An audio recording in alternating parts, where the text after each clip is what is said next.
All views and opinions expressed in this podcast may lead to learning. All information provided is for educational and developmental purposes only and is not intended to be a substitute for a growth mindset. Before taking action, please consult your motivation.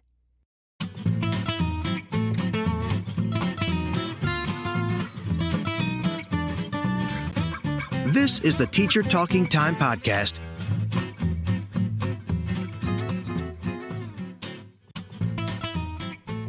Yeah, I think teachers can benefit from any discussion of corrective feedback because that would help them to understand what not only this area is, but also how complex this issue is.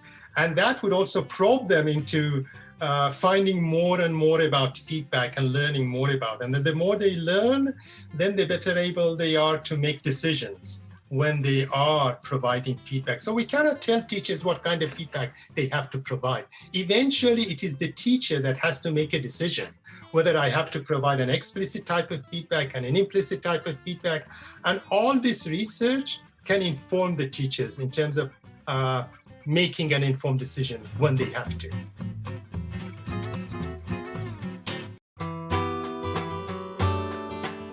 Hello, everyone, and welcome to another episode of the Teacher Talking Time podcast, brought to you by Learn Your English. To those of you who are new listening to this podcast for the first time, the main aim of our podcast is to really deconstruct language teaching to bridge the gap between research and personal practice. Each episode is dedicated to our vision of education, continuous growth that is accessible, affordable, and appropriate to your context. Andrew, we also have a membership, don't we? We absolutely do. Our Learn Your English Teacher Development membership, where you can join a community of curious teachers and educators who want to achieve more without having to plan and teach more. Leo, you like to say, teach more mindfully, right? That's right. And that's what we try to do with our membership. We try to provide content, mentoring, courses, and more importantly, a community of practice to help teachers plan less so they can actually have time to develop more. And what we focus on, Andrew, mindful and meaningful teaching, better thinking, continuous learning, developing a healthy mind, purposeful creativity, mental tools for thought, and humanistic education. Andrew, if somebody wants to become a member, what do they have to do? Oh, so simple. Just go to courses.learnyourenglish.net and become a member right there. You'll have access to all of our materials, not only for this month, but for all the months that you missed in the past. If you want more information, check out learnyourenglish.net/memberships. I'm Deepika, an English teacher from India, and you're listening to Teacher Talking Time, the Learn Your English podcast.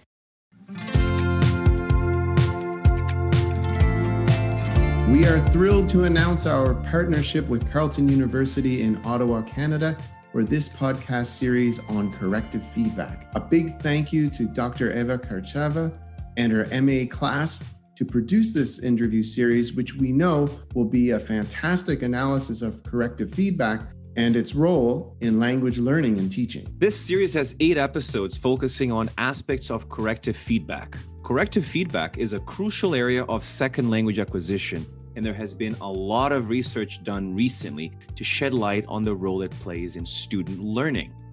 7 of the interviews in this series were conducted by students in Dr. Kartchava's MA class as means of assessment to do 2 primary things. Number 1, to connect researchers to their audience, and number 2, to have her students have a greater level of understanding and investment in the research they were reading.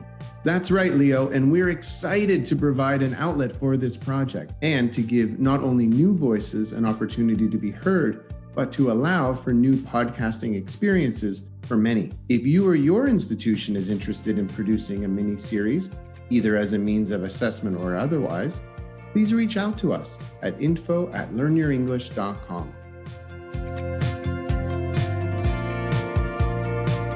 Dr. Hossein Nassaji is an award winner, a scholar, and a professor of applied linguistics in the Department of Linguistics at the University of Victoria here in Victoria, British Columbia. He has written extensively on corrective feedback and has published more than 100 articles in leading journals. His forthcoming handbook on corrective feedback, the Cambridge Handbook of Corrective Feedback in Second Language Learning and Teaching, co-authored by Eva Kartchava, is a comprehensive volume that discusses current issues and perspectives on corrective feedback, as well as their applications to second language teaching and learning.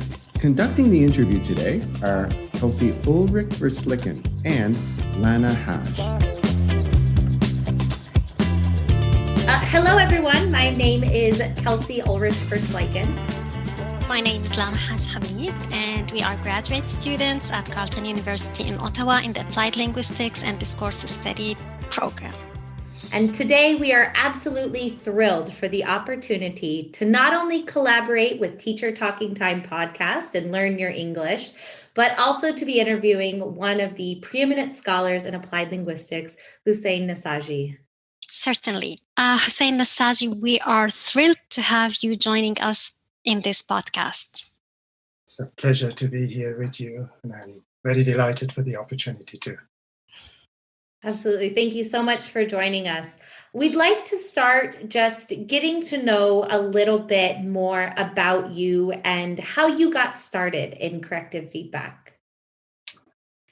As you just mentioned, I have a number of areas of research, but corrective feedback is one of the areas that I have recently started to work on. Not recently, but in the past 10 years or so. And there have been a number of reasons for that, because myself as a second language learner, I have been very much interested in ways in which I can develop my accuracy in language. So that was why I became interested in corrective feedback as a language learner. And I was also a language teacher. So I was very much interested in finding out how I can help my students. So corrective feedback then came to me as a very good strategy and tool to help my students. So for that reason, I became interested in corrective feedback as well.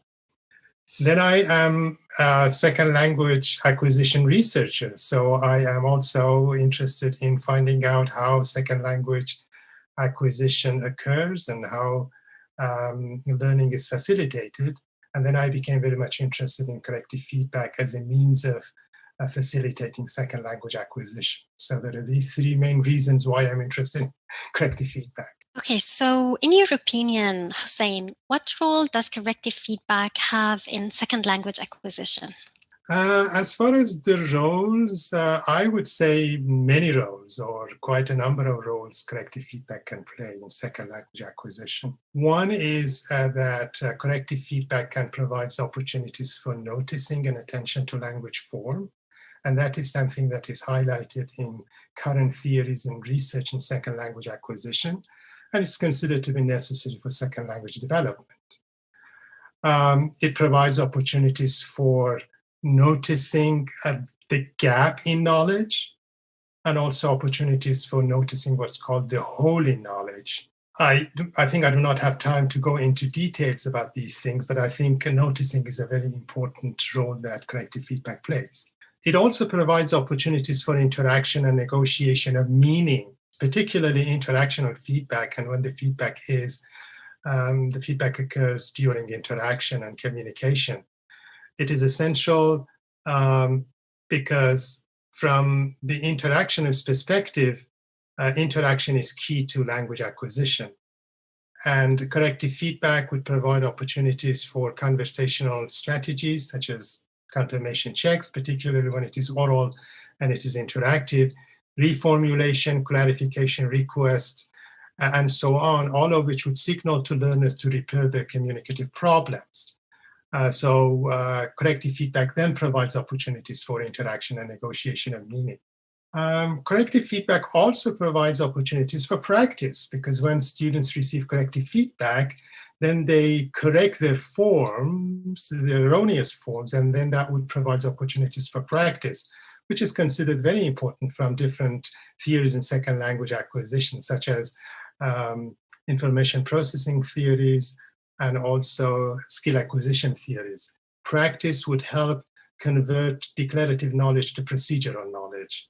and corrective feedback would provide that opportunity for learners to move from declarative knowledge to procedural knowledge. If I want to go on, corrective feedback would also provide opportunities for negative evidence, because we now know that second language learners, particularly adult second language learners, cannot develop full fluency and accuracy without negative evidence, which refers to the information about what is not possible in a given language.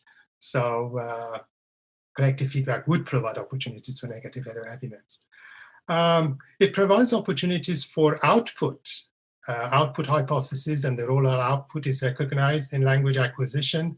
So what corrective feedback does, it provides opportunities for pushed output, because it pushes learners to produce appropriate and accurate output. And also it gives students opportunities to produce modified output, because when students receive feedback, they have an opportunity to revise their erroneous utterance. So corrective feedback would provide opportunities for modified output. It also, if I want to add, it provides opportunities for cognitive comparison, because cognitive comparison theories hold that learning is facilitated when learners become involved in cognitive comparison. And that refers when learners have an opportunity to compare their erroneous output to the model provided by the feedback or through the feedback. And then the students have that cognitive comparison opportunity through corrective feedback. So corrective feedback plays that very important role as well. And I think we'll talk later probably about sociocultural theory that highlights scaffolding. And corrective feedback would provide opportunities for scaffolding, which is a kind of assisted help. We'll talk about that later in more detail. So this is just a very brief review of what roles corrective feedback would play in second language acquisition. So it certainly sounds like there is a huge expanse of research and knowledge about just how effective corrective feedback can be, how helpful, how, promoting of learning that it could be. Is there another side to that coin where perhaps there's best practices for teachers and how teachers can then use that effective feedback to really help those learners grow and develop?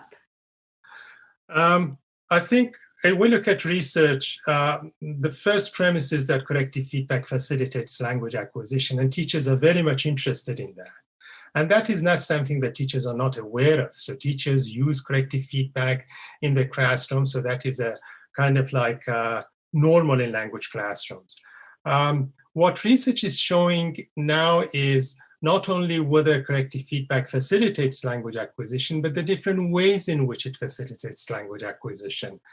And what kind of feedback, for example, facilitates our language acquisition and under what condition.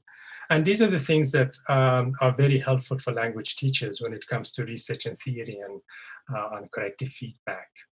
I'm just interested, what role does corrective culture have in giving or receiving feedback? Again, I would like to go back to research that has looked at the effectiveness of corrective feedback. If we look at research that has been conducted in this area, we see different results. And these different results are because of the differences that exist in learners, in the learner's context, in the learner's background, learner's language proficiency, learner's culture, and so on. So we can say that that is one of the factors that can affect the effectiveness of the feedback. The kind of value, for example, that students put on feedback, the kind of, for example, a belief and attitudes that they have towards feedback. And research has shown that these are all important factors that would interact with the effectiveness of feedback. For example, when students value feedback and when students value and have a very good attitude toward corrective feedback, which these things are all cultural, then they pay attention more to corrective feedback and they consider it valuable. So I would say that culture would play a very important role depending on how students see or learners see and what kind of attitude they have towards feedback. Okay, great. So it's kind of like an effective factor for how willing students are to notice and then apply that. Exactly. Or that could be a mediating factor in the Mhm. effectiveness of feedback. Sorry, I want to jump in. Does that go the other way, Hossein? Does a teacher's culture affect their willingness to give feedback? Exactly. And I think that is exactly, it's not just the students. For example, if the teacher has a positive attitude to the feedback, so that would change, or that would kind of mediate the ways in which the teacher would provide feedback. So one thing that is coming to be known as a very important factor is the match between the students and the teachers' perspectives on feedback. For example, when there is a match, probably there are more opportunities for more effective kind of feedback. And when there is a mismatch, then there probably might be less opportunities for growth and learning. So definitely the teacher's perspectives, culture, and attitudes would play a very important role in how the teacher would provide the feedback. So, okay, so if I may just extend that a little bit. So, both Lena and I have experience in second language classrooms and foreign language classrooms. So, is there a divergence as well in the research between these two language learning settings, the second language learning settings and the foreign language learning settings? Yeah, I think that's a very good question. And that would speak to the role of context, because research is showing that context would play a very important role. And when we talk about context, it's not just, for example, the bigger ESL, EFL context, which would play a role, and I will talk about that a little bit more later. But even, for example, the culture and the context within the classroom has been shown to play a very important role. Because although we are in a classroom, we might have different learning contexts and opportunities in the classroom, depending on the type of task used. Or, for example, students might be involved in a pair work activity versus, for example, small group activity versus, for example, teacher-fronted activity, these are all different contexts. And research has shown that these different contexts would interact with the effectiveness of feedback. As far as ESL and EFL, that also goes back to the value and also the way students notice feedback. There is some research showing that, for example, recast, which is a very implicit type of feedback, might be more effective for EFL learners than ESL learners. And the reason for that has been because EFL learners are more language conscious, and they also have learned language through grammar-based methods. So they are more conscious when they receive feedback, versus, for example, when the people who have been grown in naturalistic context, they might be less aware of the existence of corrective feedback. So when it exists, they may not pay that much attention to that. So that's why, for example, research on recasts has shown that EFL learners might benefit more from recasts than ESL learners because of that fact that I just mentioned. They probably pay more attention to the feedback when they receive it. Very interesting, actually. Hossein, from your work, we can tell that you are a strong proponent of corrective feedback. And it seems from our reading that you approach corrective feedback from the perspective of sociocultural theory. So what is the sociocultural theory? How does sociocultural theory view corrective feedback in the second language classroom? As far as my research is concerned, it's not that I just do research within the sociocultural perspective. I have conducted research within different perspectives, because when I look at perspectives, I will look at them as a lens through which we can see things. The sociocultural theory is a very interesting lens through which to look at learning. It's a theoretical perspective on learning that originates mainly from the work of Vygotsky. And that theory emphasizes that human cognition is basically socially mediated and constructed. Therefore, this perspective emphasizes the role of social interaction and social learning in the provision of feedback. Whereas, for example, cognitive theories would emphasize internal processes and the mental processing aspect of corrective feedback. So both of them are important, but they look at feedback from different perspectives and from different point of views. Okay, so that was a big question, is what you're saying. Okay, so in terms of that, how does sociocultural theory approach corrective feedback? And you mentioned it a few minutes ago. You talked a little bit about this idea of, negotiation and mediation. Is that really what sociocultural theory focuses on in terms of its understanding of corrective feedback? That's a very good question. And I think perhaps in order to answer that, we need to talk a little bit more about sociocultural theory and the notions that are relevant to the sociocultural theory. One thing that I would like to mention here is that I just said that the sociocultural theory would emphasize the role of interaction. Whereas we also see, for example, in language acquisition research, other theories that would emphasize the role of interaction. For example, the interactionist approach would also emphasize the role of interaction. But when, for example, interactionists emphasize the role of interaction, they pay more attention to interaction as a means to facilitate internal processes. Whereas the sociocultural theory focuses on interaction as an integral and inherent part of learning. Learning happens or occurs within interaction. Interaction is not just seen as a tool to mediate other processes, for example, such as noticing and internal and mental processes. So that is something that I think differentiates the sociocultural theory from other theories. But when it comes to in what ways the sociocultural theory would look at feedback, I think we could talk a little bit about the different concepts that are closely related to sociocultural theory. One is the notion of ZPD, zone of proximal development, that refers to the area of learning which is between the learner's current and potential level of development. So if we look at this notion, then feedback is considered to be effective when it happens within this perspective, within this zone. So this notion highlights the importance of developmentally appropriate feedback and developmentally appropriate interaction. Another notion which is very important in sociocultural theory is scaffolding.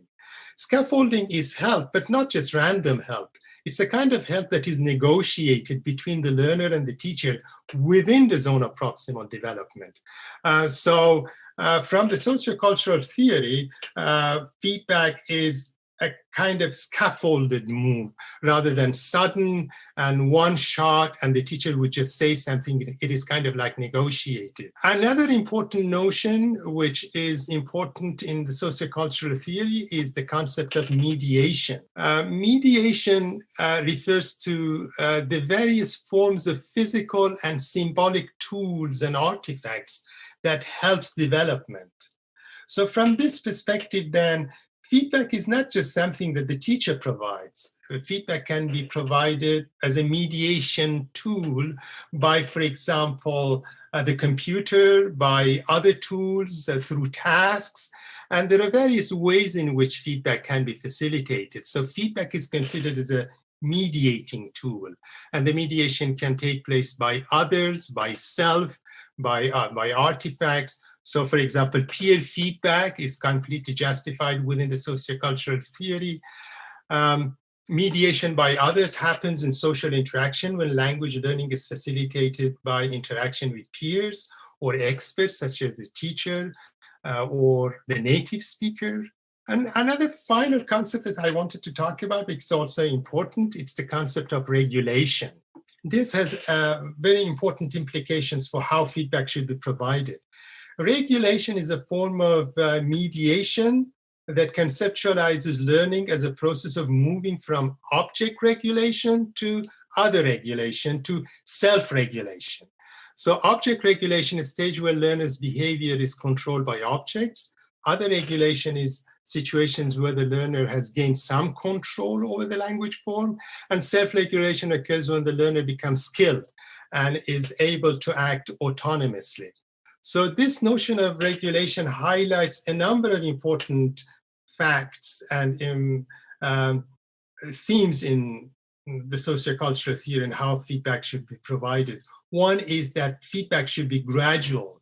It's not that the feedback, as I just mentioned, is just one shot. Feedback should be gradual and helps learners to move from other regulation to self-regulation. So one important characteristic of effective feedback is that it is not sudden, as I just mentioned. It is progressive, starting with the least direct and explicit assistant, and then gradually moving towards more direct and explicit feedback as needed. So within the sociocultural theory, feedback is considered as a series of steps, not just one kind of like move, but a series of moves that would help learners to move within the zone of proximal development, as I mentioned, from other regulation to self-regulation. Sorry about this very long response, but no, thank you. You've answered so many of our questions in that answer, so that was fantastic. I do have a couple clarifying questions about, this relationship of scaffolded feedback and the zone of proximal development. So my first question, you had mentioned that this scaffolded feedback that targets their zone of proximal development, where we can, they can notice forms that they are ready to notice and then, move up in their acquisitional process. Does sociocultural theory have any perspectives as to, should teachers just be correcting errors that are in that, next level or in that current level? Or, should we also be looking at errors that are perhaps below that level, fossilized errors that the student is perhaps repeating, even though their learning level might be beyond that type of error? I think from the sociocultural perspective, any error can be corrected, but the difference is the way the error is corrected. So the teacher would help the students to move from other regulation. For example, when students make errors that they do not know about, or for example, they are not very familiar with the language form, then the teacher would help the students to move from what they do not know at all, from what they know. So it's not that just students have to be completely for example, students have to know something about the form.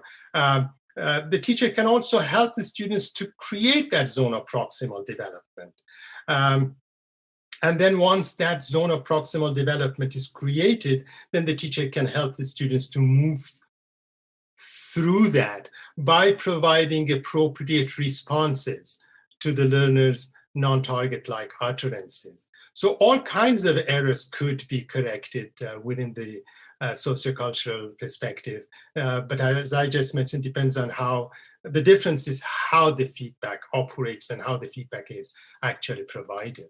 So in this situation, are we considering the teacher has to judge whether she will give the immediate feedback or delay the feedback? In this proximal development zone in this situation? I think the idea of delayed versus immediate is a very interesting notion that I think may have a very important place in the sociocultural theory as well. Again, depending on how the immediate or how the delayed feedback is provided. The sociocultural theory focuses on or emphasizes the role of interaction and the role of social. It puts a lot of emphasis on the social dimension of feedback. So when the feedback is provided immediately, it emphasizes social interaction. And when the feedback is also provided delayed after, for example, the learner made the error, again, it's not just the teacher would provide suddenly one corrective feedback move. The teacher would get into a negotiation with the learner and would provide the delayed feedback in the form of negotiated feedback. So the difference between immediate and delayed feedback is delayed feedback occurs after the error is made, after an interval, and immediate is immediately after the error is made. But both of them within the sociocultural theory, both ways of correcting the feedback should be kind of like negotiated, happening through interaction. So in this situation, actually, we have a question about the negotiated feedback. So in this situation, every interactional feedback can be considered negotiated feedback? A negotiated feedback is when the feedback is in response to the need of the learner. So that is what makes it negotiated. So any move that the teacher would make would be based on what the student has said before. So it is appropriate and based on the learner's levels and also the needs of the learner. So, and that is why the teacher might go back and forth. The feedback becomes tailored to the needs of the learner. So depending on what the learner says, so any move that the teacher would make depends on or is contingent on what the student has said or what the student has already done.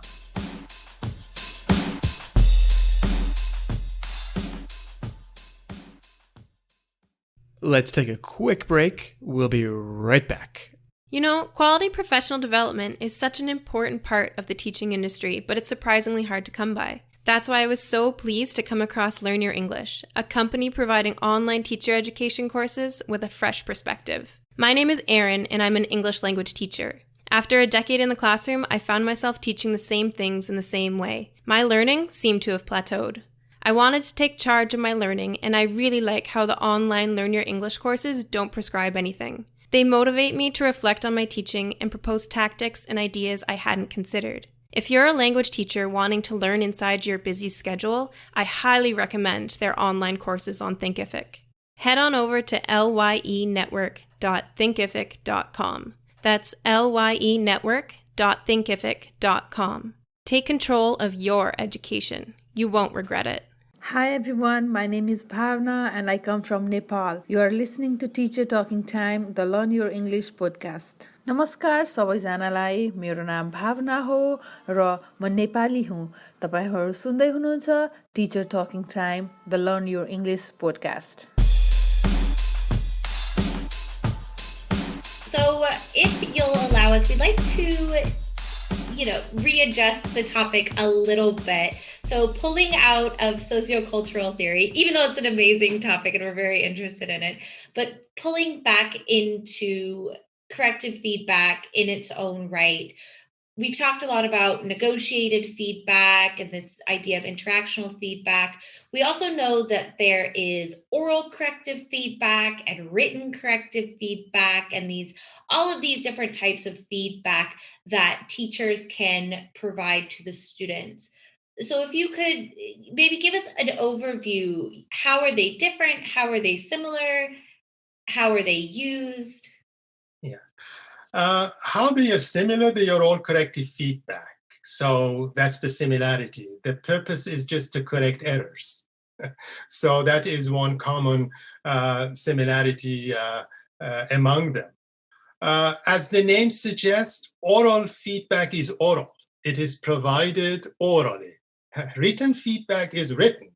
So it is provided in written form. Of course, we can also provide oral feedback in response to written errors. So, but it is oral in response to written. The difference, and also we have interactional feedback. Interactional feedback is the kind of feedback that occurs through interaction. So the notion of interactional feedback in SLA is based on the interactionist perspective, and also based on the sociocultural perspective, and the assumption that through interaction, learners not only communicate their meaning, but they also receive scaffolding within the sociocultural theory or negative evidence within the cognitive interactionist perspective. So that is the difference between interactional feedback and non-interactional feedback.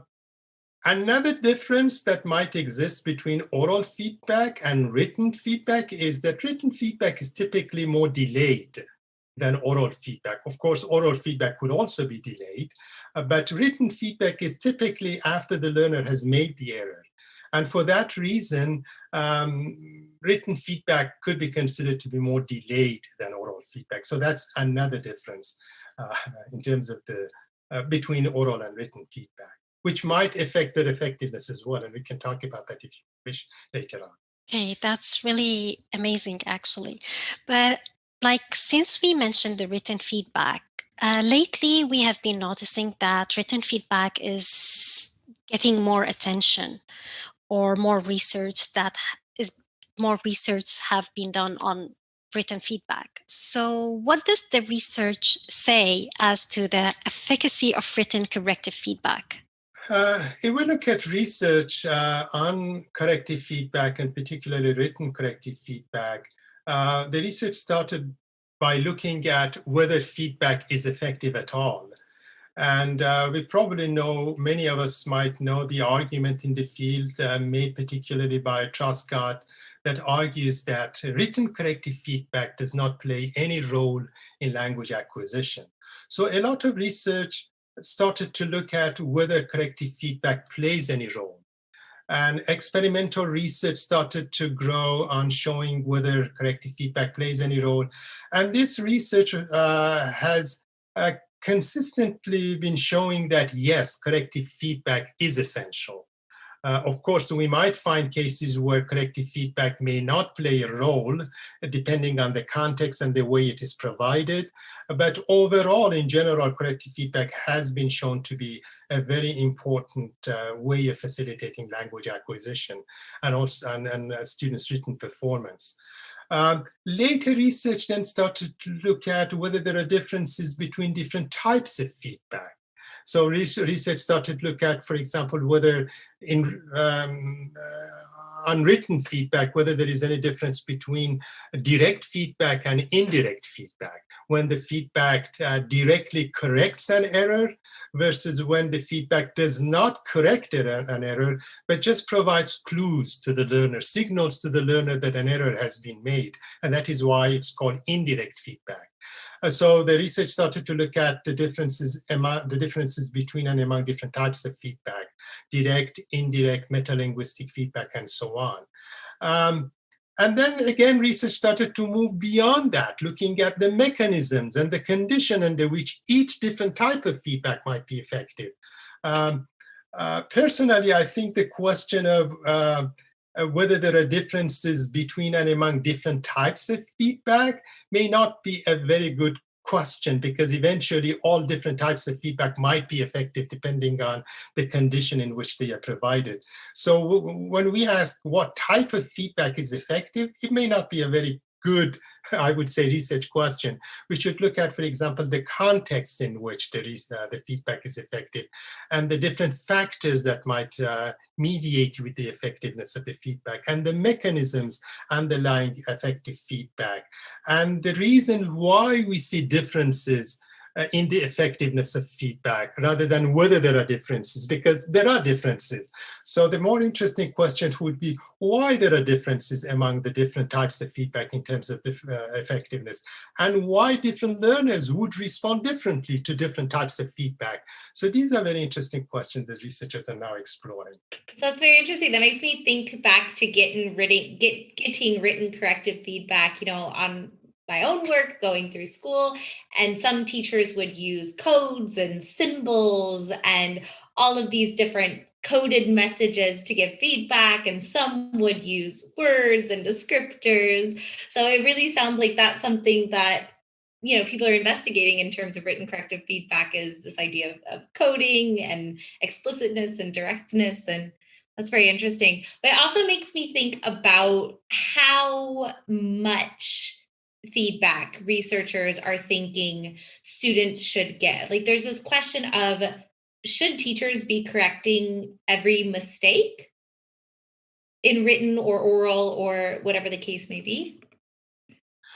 I think that's also a very good question. And I think our immediate response might be, no, probably teachers should not correct all errors, because I think that would be very not only overwhelming in terms of like the amount of correction that the learners would receive, and also maybe also might have negative psychological effects on the part of the learner, because learners would be demotivated. They would look at how many errors I've made.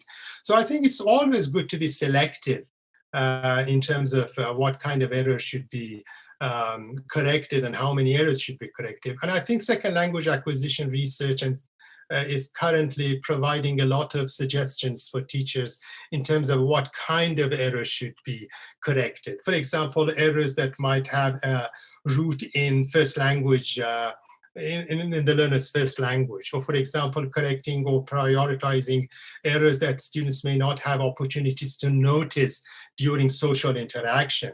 Or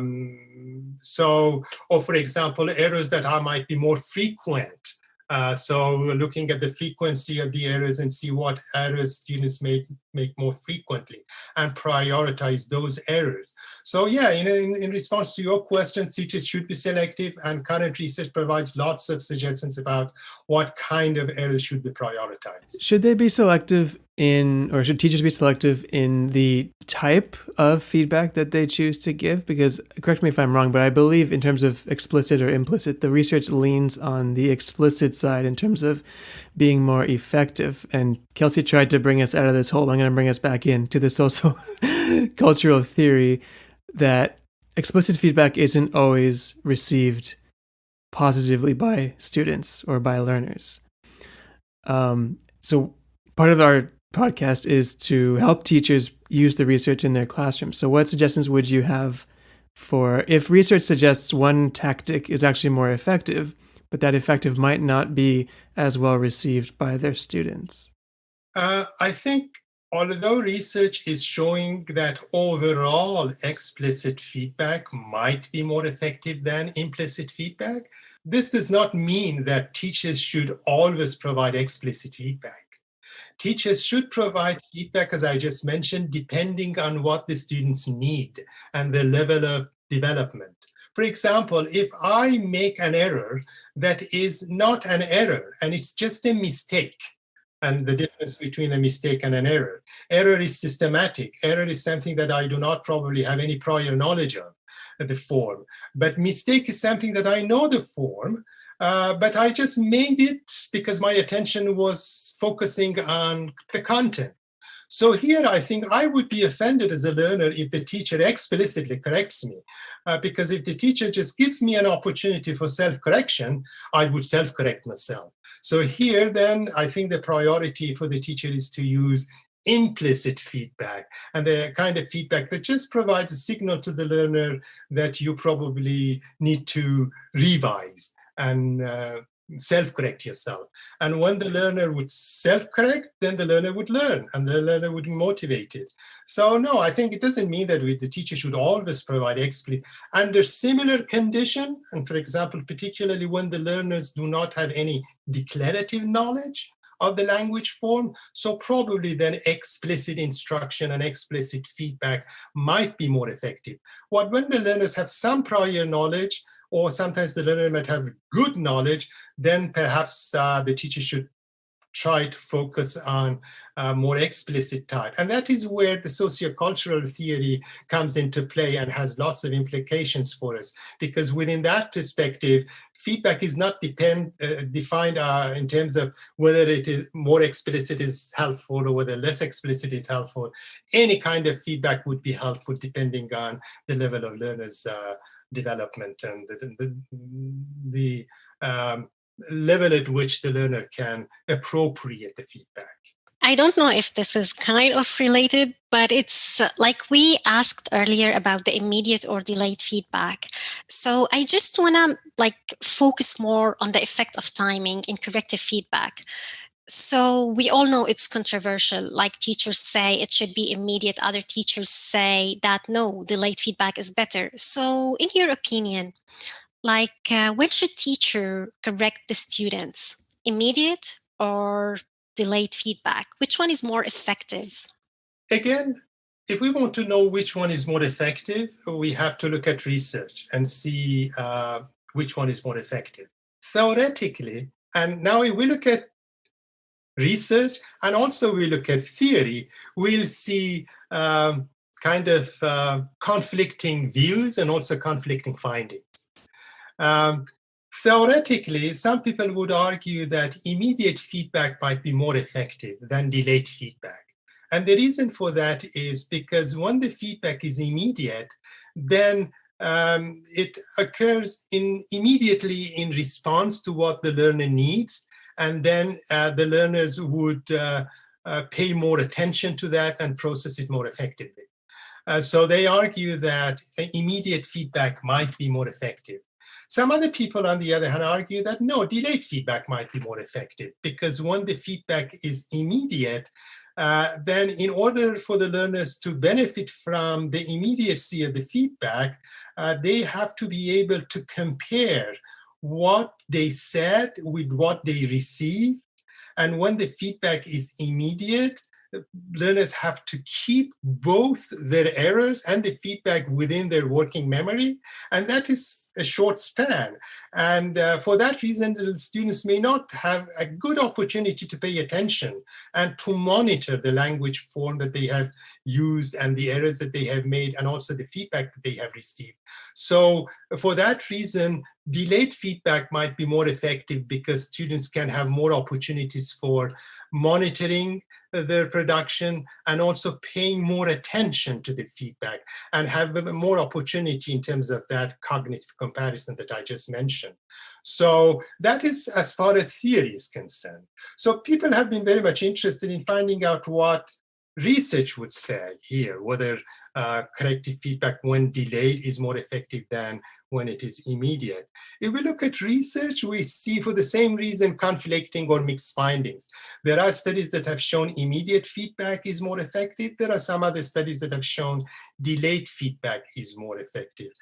But if we look at overall, it seems that if we want to say which one is more effective in general, it seems that most research is showing that immediate feedback is more effective than delayed. Of course, I do not want to say that because research has also shown that delayed feedback might be more effective.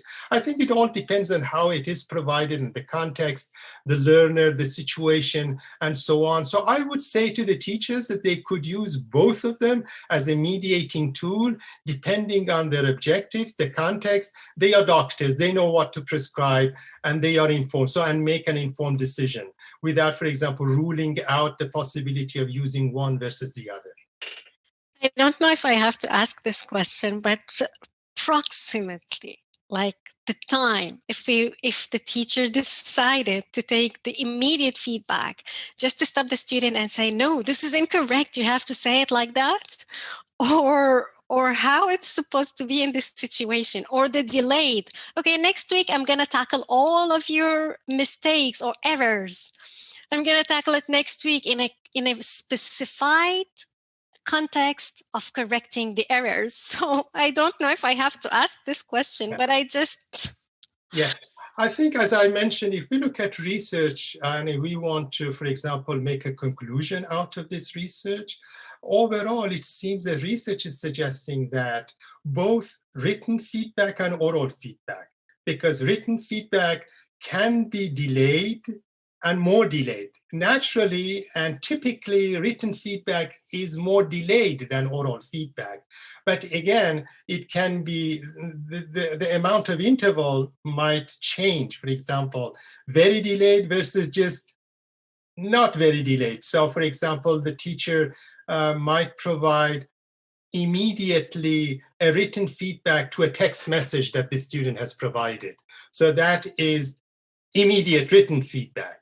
Versus, for example, when the teacher would provide correction on a composition after a week. So that is a more delayed type of corrective feedback. So research has been, in fact, comparing these different types of written feedback, either delayed or immediate. Overall, it seems that immediate feedback is more advantageous than delayed feedback. And I think this is also shown in oral feedback when it is delayed versus immediate. So if we want to just come up with an overall conclusion under normal or under constant kind of like conditions. So so that is what research is showing. But again, as I want to say that when we look at research, even when they show this particular type of feedback is effective, sometimes you will inspect the study, we'll see that perhaps the study is not very well designed, the variables have not been defined, or for example, the difference between this study and that study is not because the feedback is delayed versus immediate, but it is because of other variables, confounding variables. For example, one study has used recast as immediate, another study has used, for example, direct feedback as immediate. So we cannot compare the findings of these studies. Okay, thank you so much. Actually, it was interesting to know. Our next question, Kelsey. Sorry, could I interrupt? I do have a question. So earlier in this podcast, you were talking to us about the teacher really catering to the students' needs. And I'm putting a few different ideas together here, so forgive me if it's a crazy question. But in talking about the efficacy of delayed versus immediate feedback and that controversy and the conflicting evidence, would it be something to do with individual differences in the students that could really affect the results that we're getting from these studies and whether or not learners are uptaking or noticing these forms? Exactly. There could be many reasons why a particular type of feedback is not effective. One reason could be the type. But when students receive feedback, it's not just the feedback, students are receiving it. And students are complex creatures. So they have backgrounds, they have motivation, they have language proficiency, they have a particular L1, and also the teacher is also a very complex entity that provides the feedback. So there might be many reasons why a particular type of feedback may not be effective or may be effective. And that is why I just said that the question of which type of feedback is effective may not be a very good question in the first place, because when we find that a particular type of feedback is effective or not, it could be because of not just the type of feedback, but many other reasons, one of which would be individual differences, which could be many, like the motivation, language proficiency, cultural background, and also context, and all these things that we talked about. So these all play a very important role in mediating the effectiveness of feedback. Okay, awesome. So before we wrap up today, Professor, thank you so much for all of your knowledge and all of your information and just all of your thoughts. I think that we could continue to ask you questions for the next 10 hours and still have questions and still want to pick your brain. So thank you so much. We are wondering, you're a preeminent scholar in this field. What are you looking at these days when you're thinking about new research projects and new questions that you want to answer in terms of corrective feedback? Again, that's a very good question. When we look at research, as I just mentioned, and if you also look at the findings of the studies, if you read, for example, research articles and so on, you always see differences in results. So for me, variation in results of research has become a norm rather than, for example, something exceptional. So because we are different learners, so feedback would respond to us differently, depending on the type of learner that we are, depending on the type of form on which the feedback is provided. So because of that, recently I have started to look at what is it that makes feedback in one context more effective than other contexts? And one thing that has come to my attention is the level of engagement of the learner. So I have become interested in learner engagement because learning is all about engagement. It doesn't matter what kind of feedback you provide. It depends on how the learner gets engaged with feedback, behaviorally, cognitively, and also emotionally. Okay, so the teacher might benefit from feedback if they get engaged with it cognitively and also emotionally, and then behaviorally as well. So I have been very much interested in how engagement plays a role in mediating the effectiveness of feedback. And that is what I have been a study that a colleague of mine, Dr. Maria Lira Gonzalez, and I are doing on the role of engagement in the effectiveness of corrective feedback. So that is one thing that I have become interested in. Another thing that I've become interested in, and that's what we are working on with Eva, is the role of technology, particularly mobile language acquisition and the role of mobile technology in language learning. Because it seems that mobile technology has become a very important thing in language education and language acquisition. So we have become interested in finding out what role technology can play in helping learners or in facilitating the effectiveness of feedback. Any interesting results about the technology?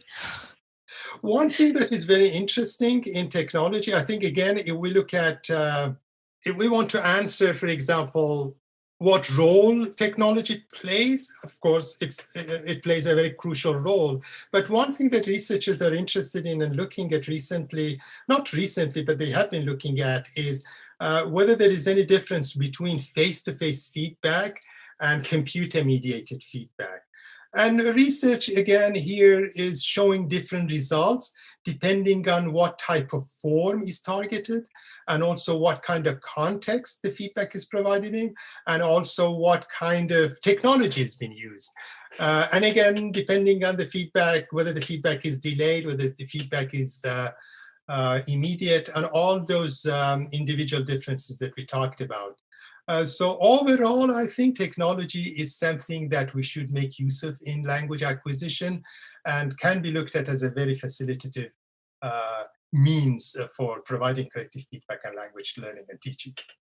Okay, thank you so much, Hossein. But we will focus. We would like to have a time and another podcast with you to focus specifically on the computer-mediated feedback or the MAL, the call, those terms, and explain them extensively. But our final question. What is your recommendation, for a great piece of research or book that would help us as a learner to learn more about the corrective feedback? Any type of books or research or an area of interest that we can work on, develop more? I think, as we have been talking, feedback is a very broad and vibrant area of research. So if you are a researcher, there are so many questions that you can tackle and you can address. Progress has been made, and a lot of progress has been made in this area, but at the same time, there are many questions that have remained. So if you are someone who wanted to do research on corrective feedback, I think there are lots of opportunities. And for example, one thing that we just mentioned, individual differences and the mechanisms underlying the effectiveness of corrective feedback would be a very, for example, good and important question to address in research. But overall, if I want to give a recommendation again for researchers when they are doing research, is paying attention to the research methodology that they are going to use, and try to develop a research methodology that is sound and rigorous. All the variables, for example, very well defined in terms of, for example, the outcome measures well defined so that we can have meaningful conclusion. So that is as far as the research is concerned. As far as teachers, I would say that teachers should become informed and educated about all these findings that we have found about corrective feedback. The benefits of the findings are not in whether a particular type of feedback is effective or not. The benefit for the teacher is that when the teacher reads the literature on corrective feedback, then they become informed of how complex this is. And then they become informed of what the important role that they have to play in terms of the kind of decision that they have to make. So by reading more and more about these research findings and so on, then they become more educated and they understand the complexity of the feedback, the learner, the language learning, and so on. And that is very beneficial to teachers. And of course, listen to this podcast series, because this is just one of a 7-part series, all just about corrective feedback. So when you're done the reading, you can do the listening. Yeah, I think teachers can benefit from any discussion of corrective feedback because that would help them to understand what not only this area is, but also how complex this issue is. And that would also probe them into finding more and more about feedback and learning more about it. And the more they learn, then the better able they are to make decisions when they are providing feedback. So we cannot tell teachers what kind of feedback they have to provide. Eventually, it is the teacher that has to make a decision whether I have to provide an explicit type of feedback and an implicit type of feedback. And all this research can inform the teachers in terms of making an informed decision when they have to. That's fantastic. Thank you so very much, Hossein. Thank you for all of your... You're very welcome. It was a pleasure talking to all of you. It was a true pleasure for the opportunity to get to ask you some questions, even though it seems like it was just the tip of the iceberg for what would be a very fascinating and intriguing field. It's been a really informative day. And also, Lena and I would like to thank the Teacher Talking Time podcast for hosting us and for allowing us this opportunity to ask you our questions today. So thank you so much. No, Thank you very much. No, thank you very much for giving me this opportunity. You mentioned that corrective feedback is a very kind of like a wide area of research, and that is why we are currently having, and it's forthcoming, as you mentioned, the Handbook on corrective feedback, which is about 40 chapters on corrective feedback. So if someone, as you mentioned, teachers interested in finding out about feedback, there are lots of books, and that is another book that is coming out. It's comprehensive and discusses various types of issues related to corrective feedback, theory, research, application, implications, and so on and so forth. So I think that would be, that is why, that is because feedback is so complex and broad, and there are lots of things to learn about. Hossein, what's the name of the book and where can teachers find it? The book is Cambridge Handbook of Corrective Feedback in Second Language Learning and Teaching. It's by Cambridge University Press. And I think it will be coming out in March. It's a very useful book. Of course, we have another book, Routledge, that you're familiar with. And that is also on corrective feedback. As I mentioned to you before, another book that I had on interactional feedback. This is a very important book because it's all about interactional feedback, and the whole book is about interactional feedback. Okay, so for the people who are listening, can you just read out the title, Hossein? The title is the Interactional Feedback Dimension in Instructed Second Language Learning, Bloomsbury.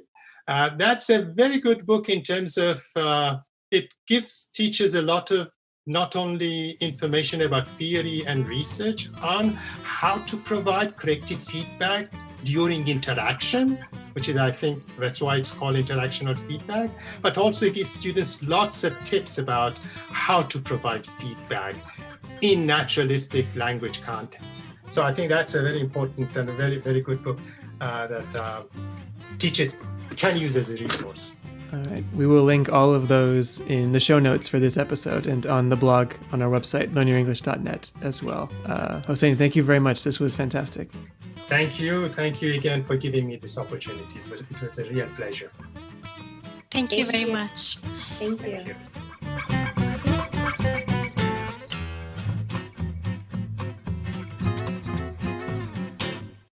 You've been listening to Teacher Talking Time, brought to you by Learn Your English. Ready to take control of your education? You're in the right place. Teaching, professional development, learning. Expand your world with Learn Your English.